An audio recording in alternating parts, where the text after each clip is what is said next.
Загадувањето во Битола е на критично високо ниво, на периоди до 5, 10 па и 20 пати повеќе од дозволеното.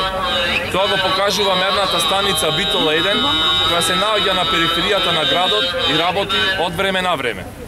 Мерната станица Битола 2, што се наоѓа овде, во централното градско подрачје, речиси 2 години не функционира и нема податоци каков е квалитетот на воздухот во центарот на Битола.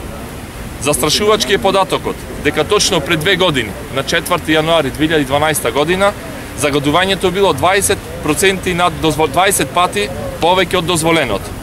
Денес, на 4 јануари 2014 година, Битола се уште се задушува, а власта не презема ништо.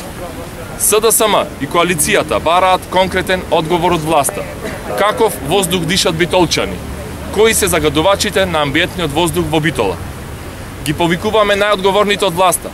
Градоначалникот Талески, председавачот на Советот Ангелеска, координаторот на ВМРО ДПМН Илиовски, министрите Ивановски и Коњановски, пратениците Кузмановски и Џолонга, итно да реагираат.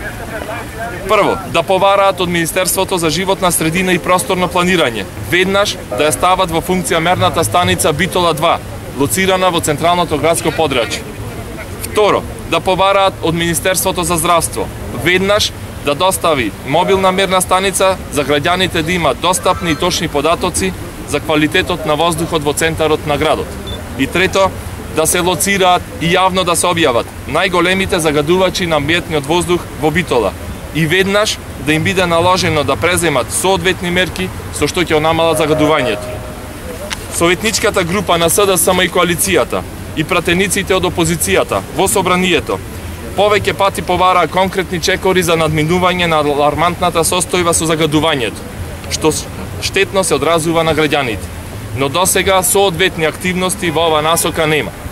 Апелираме да се разбуди свеста и совеста кај локалната и централната власт предводена од ВМРО ДПМН. Ако власта и натаму продолжи со игноранскиот однос кон овој сериозен проблем, ние ќе ги преземеме сите механизми што ни стојат на располагање за заштита на граѓаните на општина Битола.